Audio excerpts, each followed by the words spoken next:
limited lockdown, but Boris Johnson said he wanted to avoid the misery of another national lockdown that would damage people's livelihoods. Here's our political editor, Laura Koonsberg.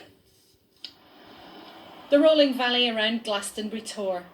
Around here in Somerset, there have been 44 new cases of coronavirus in the last 7 days.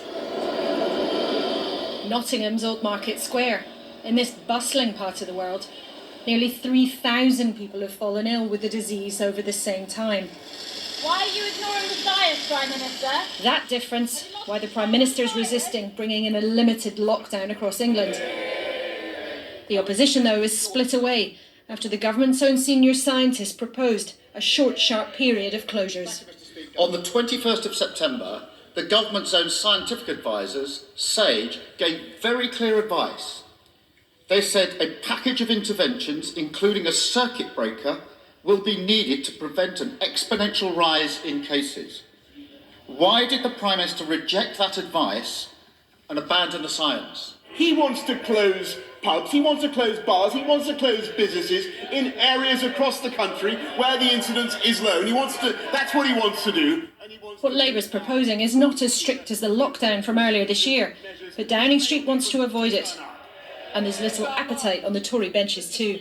I know that for someone who's been an opportunist all his life, this is difficult to understand.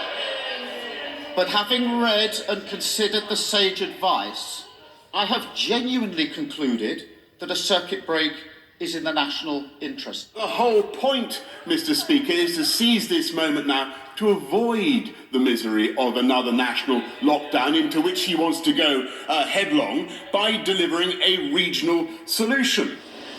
Politicians don't like admitting it, but there can be opportunity in crisis. And there have been conversations in government about bringing in a limited lockdown to close pubs and bars everywhere to slow the disease down. Number 10 is loath to press the button on a limited lockdown for England. Not just because of the harm that could do to the way the country makes its living, but also why treat everywhere the same when the pattern of the disease varies from place to place. But avoiding a limited lockdown is a strong hope, not a guarantee.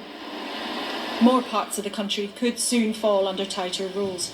A limited lockdown is not a never, but it's certainly not for now. Laura Koonsberg, BBC News, Westminster. New figures obtained by BBC News reveal a sharp decline in the number of children being referred for specialist mental health treatment during the COVID